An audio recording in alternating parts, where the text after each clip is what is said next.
On today's Primetime Local News, it has cultural and historical significance. Is the Heritage Building past its life expectancy?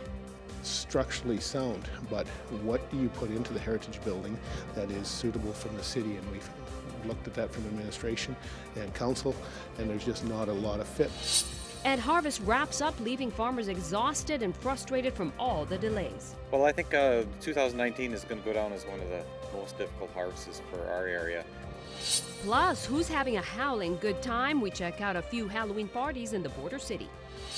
Hey, I'm Eric Bay, and tonight we are spending the day with the Lloydminster Learning Council, checking out one of their programs, the Mental Health First Aid Program, everything as to what they cover, what you need to know if you plan on taking it, and more throughout the show tonight.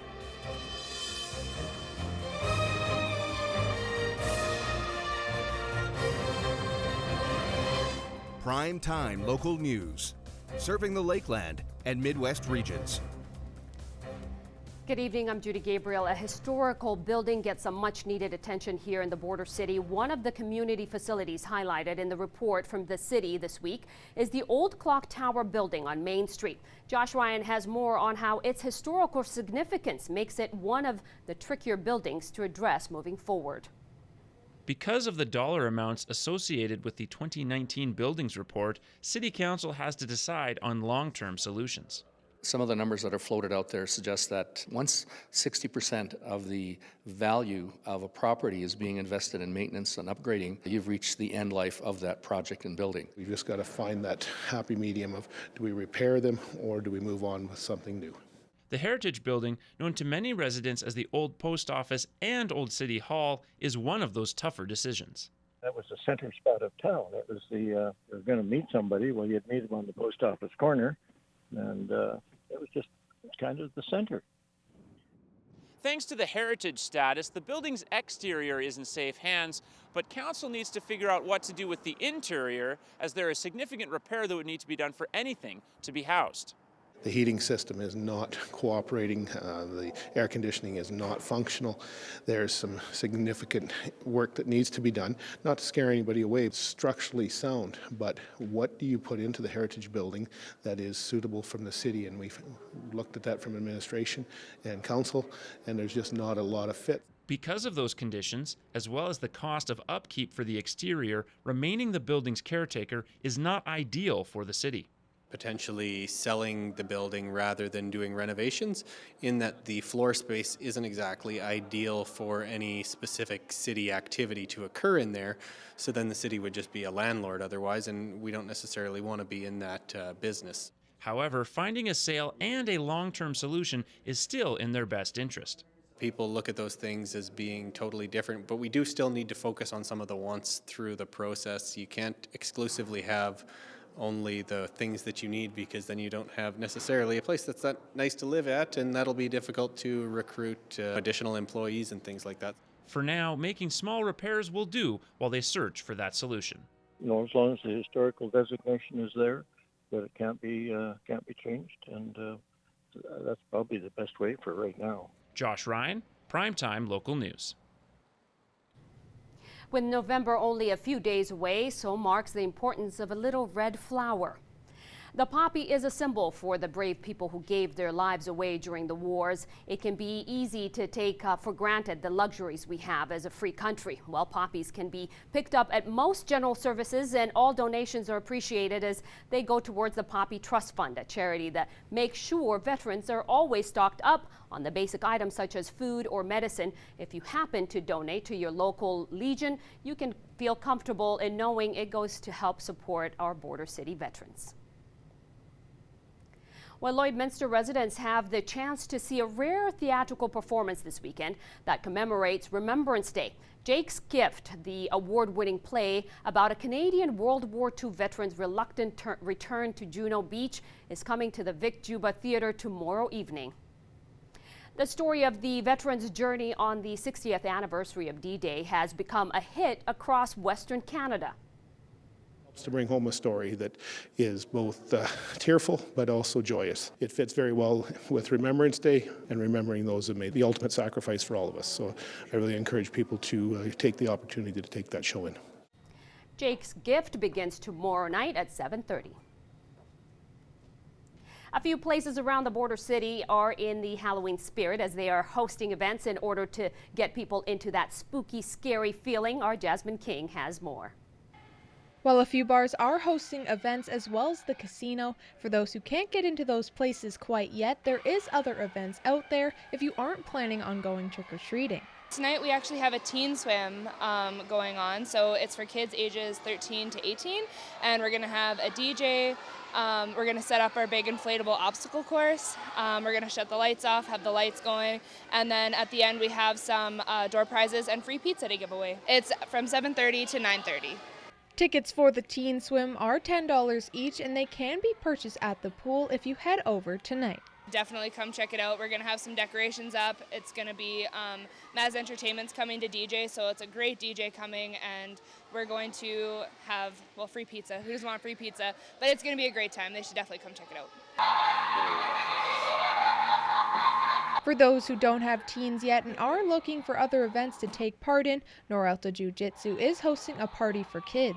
Tonight we're having our first annual Halloween party from 4 until 6. So kids from anywhere, it doesn't have to be just our students, but anywhere in Lloydminster, if they want to come by, they can come by. We're going to have games. We're going to have an obstacle course. We've got a Plinko board for them to play with. We have Poke the Pumpkin, so we're going to have either tricks or treats in the pumpkins. The event is inside, so for those parents who don't want to get too cold trick-or-treating tonight, this is a good event for you. Our doors are open to anybody, so if they want to come by, we'd love to see all their costumes, and yeah, we're gonna have like I said, all kinds of fun things, safe treats. They don't have to worry about it. We have gift bags already set up for them. So yeah, I would strongly suggest if you're worried about going to strangers' homes, come on out to Noralta Jiu-Jitsu, and we're gonna have a great time tonight. For those over 18, Station 51 is hosting a live band all weekend, and their Halloween event is taking place tomorrow. Jasmine King, Primetime Local News. Well, Halloween is finally here. Houses are decorated, people and their pets are dressed up. And yesterday we asked you to send in pictures to our Facebook pages on your houses decorated and your pets dressed up. We received a bunch of spooky and adorable pictures. Like these houses turned into cemeteries, and this one that will transport you to Halloween Town. We also received a bunch of photos showcasing your pets in various costumes, like this duo of Buzz Light and Woody, a cat ready for duty in a Mountie uniform, and a golden lab channeling his inner Simba. All the pictures can be found on our Facebook pages. And now we head out to Eric Bay, who was on location earlier today. Once again, we are back here spending the day with the Lloydminster Learning Council, and now Neil Harris joins me, and we are talking about your mental health first aid course. So first off, can you tell us a little bit about those classes and when they will be happening? The class is coming up this very next week. It's a 2-day workshop, a 12-hour workshop over 2 days, and it's happening at the Lloydminster Learning Council, and they're also offering it again in the spring, in April and May of 2020. All right, so first off, I guess talk to me a little bit about the reason for starting this up and getting people kind of aware as to first aid with dealing with mental health. Well, the Lloydminster Learning Council has really decided that this is important for our community to offer mental health first aid to community members. So it's open to anyone in the community, particularly frontline workers, teachers, school counselors, service agencies, community groups, professionals and non-professionals. It's a very general course for any adult. And now you guys have run these courses before, so talk about, I guess, the response from the community and what you guys have kind of shown them throughout these courses.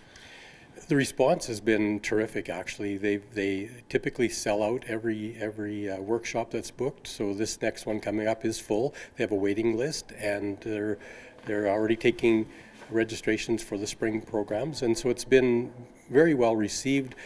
Lots of great feedback from the people who attend the workshop and find that it's beneficial to them in their family, in their community, in their workplace. All right, thank you for this, and we're going to have some more from back here, continuing with the mental health first aid course being offered, but before that we're going to head back into the studio.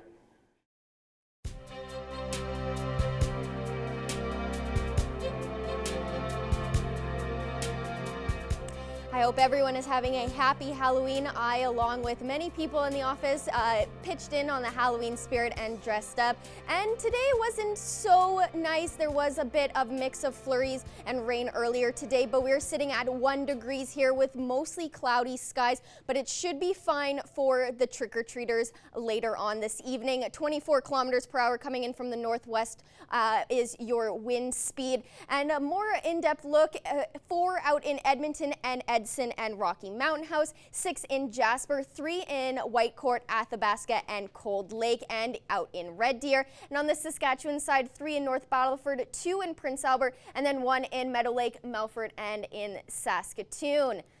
Now taking a look at North Battleford, overnight will be a low of -2 with the wind slowing down just a tad to 17 kilometers per hour coming in from the northwest. And then tomorrow it will slow down even more to 15 kilometers per hour coming in from the west with a mix of sun and cloud with a high of 3. And then in Cold Lake overnight, they should have a fairly clear evening with a little bit of cloud coverage, and the wind will slow down to 11 kilometers per hour from 18 coming in from the west-northwest at a -2. And then tomorrow, mix of sun and cloud with wind coming in from the west at 13 kilometers an hour at a high of 4. And here in Lloydminster, -4 overnight with a little bit of cloud coverage, but it should be a little bit more clear. And then 2 is the daytime high for tomorrow with that wind slowing down from 17 kilometers per hour to 13 kilometers per hour coming in from the west. And your next 3 days, a low of -4 for tomorrow with a high of 2. And then on Saturday, a high of +2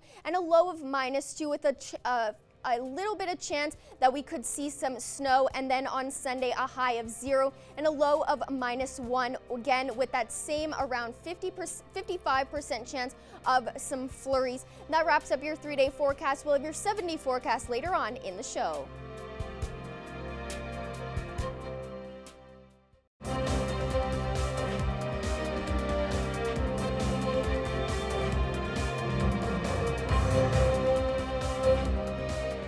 Welcome back. For 20 years, Arctic Spas has been providing hot tubs and servicing in the border city and the surrounding area. Eric Bay has more in this week's BioClean Business Bio.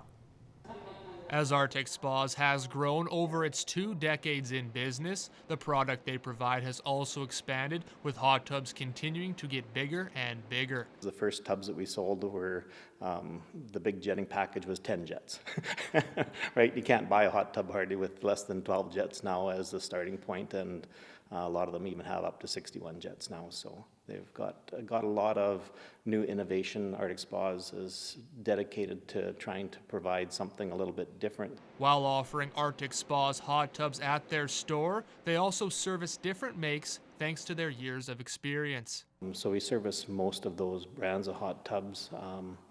We've also done a little bit of work on Coast Spas and some other brands that are sold locally in the area as well. So we have been at it for 20 years or better, so we've got a pretty good understanding of most of the products that are out there. Made in Alberta, Arctic Spas hot tubs are also made for Alberta, able to withstand extreme temperatures.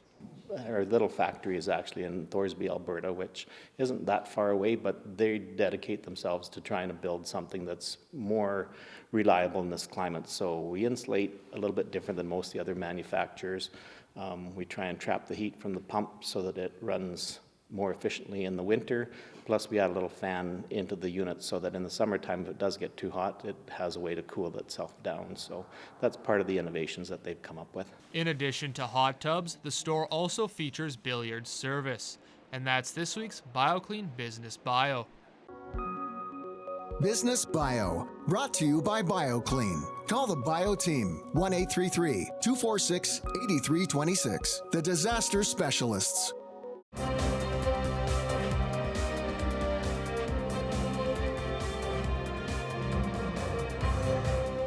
Welcome back. Snow has effectively put a halt on harvest, leaving plenty of crop and money on the ground. Eric Bay has more on the struggles farmers are faced in this week's Ag Report. 2019 is going to go down as one of the most difficult harvests for our area. A late start to harvest caused problems for producers, with the weather refusing to cooperate. A lack of consecutive warm days left crops behind schedule, putting farmers on a time crunch. Very little was done, if nothing was done in August, which is traditionally we get a start on it. September, we get some weather that gets us going for a few days, and then we get a little bit of rain. We haven't had tons and tons of rain this fall, but it's just the ground is saturated from summer, so we get a ½ inch of rain. It feels like we're underwater again. Canola crops have taken the worst of the weather, making up most of the crop left in the field because it is the last to be harvested. The worst thing about the canola, that is the money crop, that the profit is in the field. So producers are looking at, even if they have 75% of it in the bin, the 25% out is their profit. So they're looking at a very, very difficult year ahead until spring. This year's harvest marks the 4th straight year with below average yield, putting more pressure on farmers trying to get their crop in the bin. I think what's really frustrating farmers is this is a 4th year in a row. 4 years of hard harvest, and this one has really been tough. And it's just been a tough, funny year all along, but harvest is grinding, looks like it's maybe grinding to a halt for now anyways, for the foreseeable future.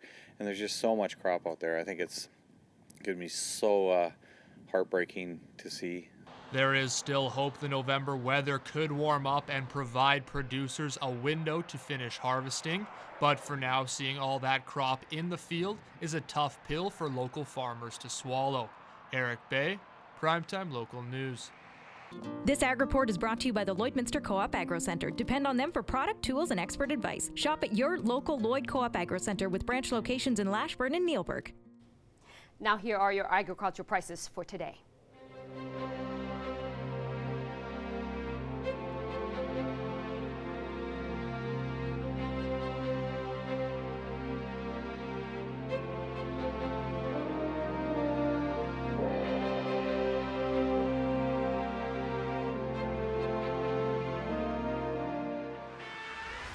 We're a part of less than 5% of Canadian auto body shops and Lloydminster's only locations with certified collision care recognition at City Center Auto Body.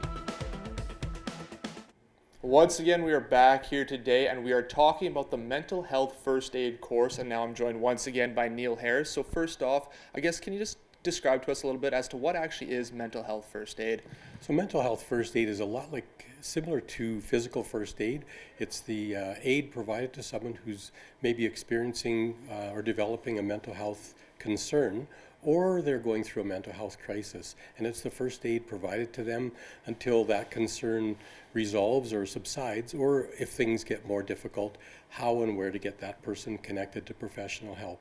And now over the course of this course, you guys cover, I guess, 4 main kind of points. So can you just take us through those and what they kind of are? Sure. So there are many different mental illnesses and mental health and addiction related concerns, but mental health first aid focuses on the 4 main ones, which are substance related disorders and learning about substances and the harms associated with that, mood related disorders, and anxiety, trauma related disorders, and the last one is psychotic disorders. And so we focus on those 4 areas, and also the mental health first aid and crisis first aid that a person can provide. So they do come away with tools that they can use.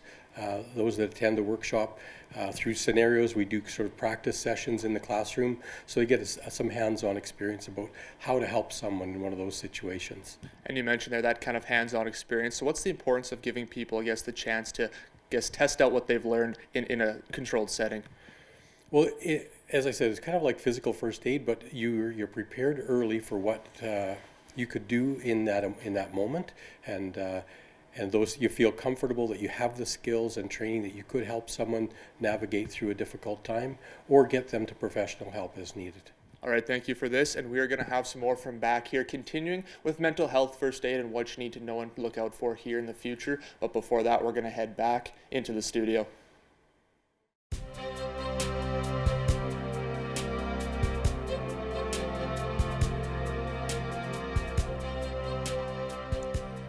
Taking a look at our satellite radar for earlier today and into this evening, Edmonton and the Vegreville area had some rain and snow mix come down throughout the last couple of hours and then kind of clear off as it went further south. And the same thing here in North Battleford, Maidstone and Macklin got the heaviest with the snow and a little bit of rain. Here in Lloydminster, we did get hit with a little bit of snow and rain throughout this afternoon, but it has died down just a little bit as it moves down in the region. Now taking a look in depth of regional temperatures, 1 degree here still in Lloydminster as well as in St. Walburg, Meadow Lake and Green Lake, 0 in Isla Cross, 2 in Pearslin, Maidstone, Macklin and in North Battleford. And on the Alberta side, 2 in Wainwright, Vermilion, Marwayne, St. Paul, Bonnyville, Cold Lake and Lac La Biche, 4 out in Edmonton and 3 in Vegreville and in Provost. And now your tomorrow temperatures, 2 here in Lloydminster's daytime high, 2 also in Marwayne, 3 in Lac La Biche, Bonnyville, St. Paul, Wainwright, 5 in Edmonton, Vegreville and Provost, and 4 out in Cold Lake. And on the Saskatchewan side, 5 in Macklin, 3 in North Battleford, Meadow Lake, Green Lake, Pearslin, and in Isla Cross, and 2 in Maidstone and in St. Walburg. Now your 7-day forecast for here in Lloydminster, 2 degrees is the high for tomorrow with a low of -4 with a mix of sun and cloud. And then on Saturday and Sunday, there's both a 55% chance that we could see some snow with Saturday a high of +2 and a low of -2. And then on Sunday, a daytime high of 0 and a low of -1. And then on Monday, a mix of sun and cloud with a high of -5 and a low of -10. And on Tuesday, a -5 is the daytime high as well with a low of -11 with a little bit more cloud coverage than on Monday, but we still have that sun peaking throughout the day. And then a high of -9 on Wednesday and a low of -14. And then on Thursday, a high of -8 and a low of -14 as well. That wraps up your 7-day forecast. We'll have more news and the question of the day after the break.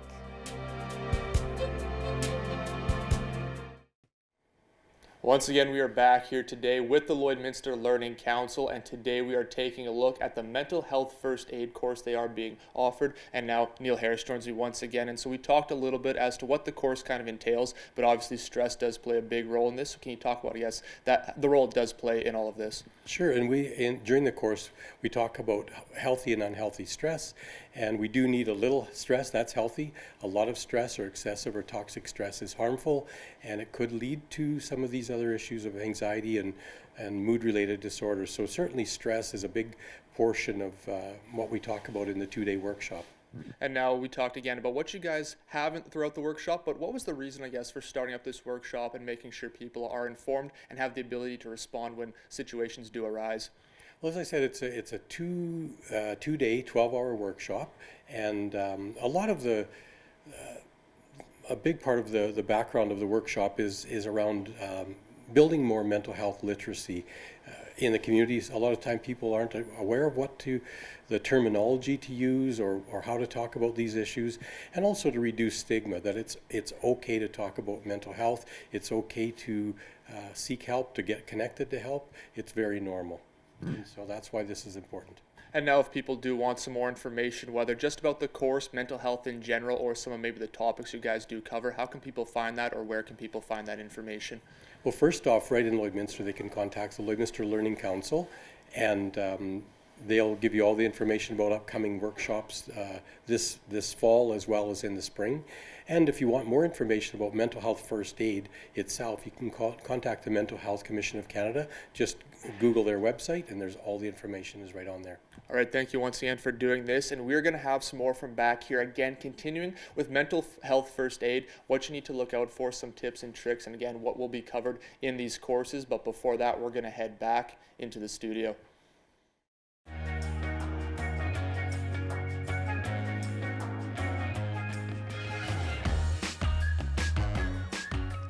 Well, it's that time again for question of the day, and of course, will you be dressing up for Halloween was a question, and if so, your Halloween costume could be revealing a lot about who you are. Now, a psychologist at the Cleveland Clinic says for some people, putting on a costume lets them express their personality, while others choose costumes that do the opposite. According to Dr. Scott B., a costume may reflect a quality in ourselves we want to portray, like creativity. Getting into a costume also allows people to hide, making you feel slightly anonymous or kind of more risque from who you are. What about you? I like this. What's happening here? Does this kind of reflect who you are, Abby? Not really. A group of us here decided to dress up as characters from a animated Disney Channel original show called Recess. It's no longer on air, unfortunately, but it's a huge part about my generation's childhood, and it's a great show. And the character that I am representing is Spinelli, and she is that more edgy, kind of sassy character. So, I mean, I think there's something overlay. to that, right? Yeah. I think there's something to what you're wearing. I think you're that girl, but not quite. You're more, I don't know. You have a lot of different personalities, I think, in a good way. Yeah, but there was a lot of pets who dressed up for Halloween, so I'm excited to see those. Which is awesome. Let's go to Pet of the Day, of course, brought to you by the Pet Pad.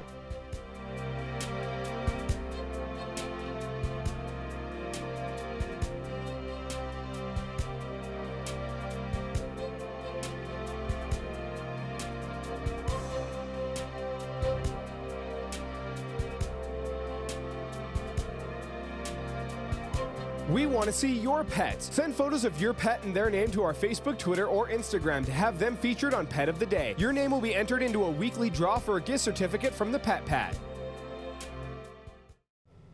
Today I'm joined here with Constable Michael Hagel with the Lloydminster RCMP, and today we're going to be talking about how to stay safe but still enjoy trick-or-treating for this year's Halloween. So thank you for coming in. Well, thank you for having me. Can you just start off just some quick tips that kids especially should know when they go out trick-or-treating? Absolutely. Stay on well-lit roads. Wear something reflective. I know it's fun to wear the Batman costume nice and dark, but make sure you are wearing something a little bit more reflective just so you are visible. Carry a flashlight, and only go to houses where the outside lights are on. And what should parents be cautious about or look out for when they take their kids out or let their kids go out on their own? Make sure you're reminding your kids to play it safe out there. Cross only at crosswalks. You can have them check your candy. We haven't any reports of anything malicious in candy, but it doesn't hurt, and sometimes you can take those good treats for yourself. And I know there's been a couple concerns brought up about, since edibles have been legalized, the concern of that it probably won't happen, but there's a possibility that some candy could be laced. What should parents kind of be cautious about when they're looking through their kids' candy? Like I said, it's never been reported in Lloydminster, but it always is nice to keep your eye on candy. So only eat candy that's been factory sealed, packaging you recognize. If you're ever in doubt, just throw it out. And going out trick-or-treating, there's sometimes, it's not just for little kids, you know, we get groups of teenagers going out. What should they be cautious about, and what should little kids kind of look out for if they see groups of older kids? Just stick close to your group. I'd encourage people not to trick-or-treat by themselves, even the bigger kids. Go with a group of friends, or your parents, or your little brothers and sisters, whatever the case is.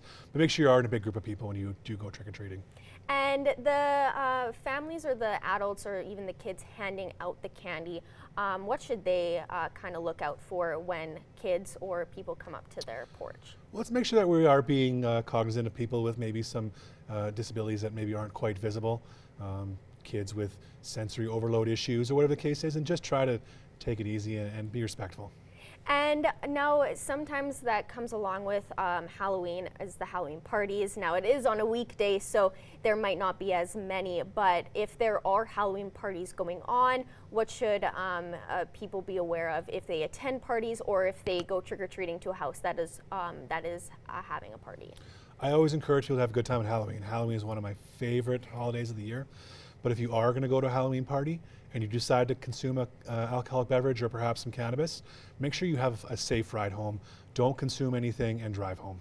And seeing as we did have a pretty big snowfall over this past weekend, and we may get a little bit more, walking on the sidewalks or even driving their cars, what should people be cautious about, especially driving through residential areas where kids are walking around? Well, it wouldn't be Halloween in Alberta without snow. Yeah. So make sure people are taking an extra few minutes to get to their destinations. Slow down. especially the residential areas. Kids aren't watching for cars. It's up to you as a driver to watch out for those kids. And you know, this night is really fun for all people, whether it's the trick-or-treaters or even the parents taking them out. So what's I guess the main point that you want to stress to those kids so that they do continue to have fun but still have that safety aspect to it as well? Be safe, stay in well-lit areas, stay with your group, carry a flashlight, cross the crosswalks, and just have fun. And really quickly before we wrap up, as it is Halloween and you did mention it's your favorite holiday, what, in your opinion, is the best trick-or-treat candy to be given? I like rockets. That's my favorite. Perfect. All right. Well, that's a great answer. I know I'm a huge fan of rockets as well. But thank you so much for coming in, and have a happy Halloween. Yeah, you as well. Thank you. Thank you.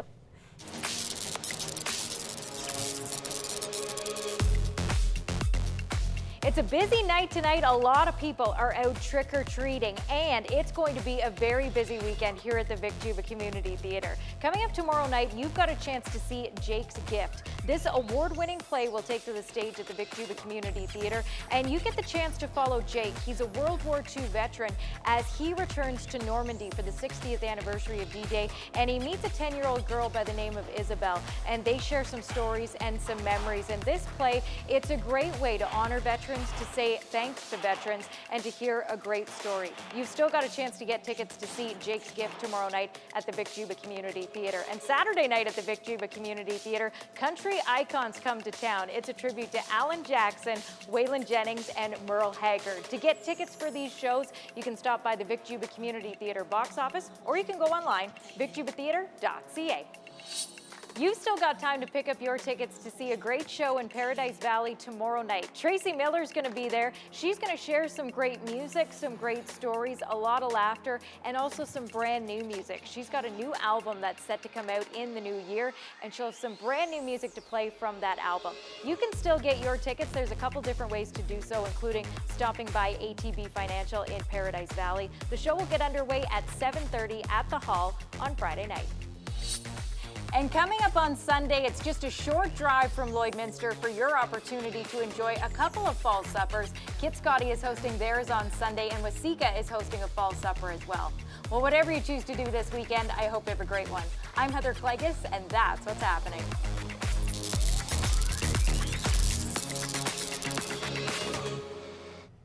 Today I'm joined here with Dr. Neki Jamal, and today we're going to be talking just a little bit about trick-or-treating and kids getting excited to go out and collect some free candy. And you also have a contest that you put on for the kids. Do you want to just explain what that is? The contest? Yeah. So every year we do the Halloween buyback, where kids bring in their candy from November 1st to November 15th. Into our office at Wayside Dental Center, and they're put in, and for each pound of candy that they bring in, their name goes into a draw to win an iPad. And usually over the last couple of years, we've bought more than one iPad, so multiple people can win. But it's a great way to get candy out of kids' hands, but more importantly, out of parents' hands as well, because we all know that the parents are sneaking in there as well. And the less candy that they're eating, obviously, the better it is for their teeth, but also for their general health. And so where did the idea spring from to put on this contest? Because you know how kids are with their candy, they don't really want to let go of it. Totally. Yeah, so how did that come up? It started, I want to say about 6 or 7 years ago now. We just came up with the idea about getting it off, like getting it out of the kids' hands, and it's become hugely successful. Every single year, more and more candy comes in. I want to say last year we had over 500 pounds of candy.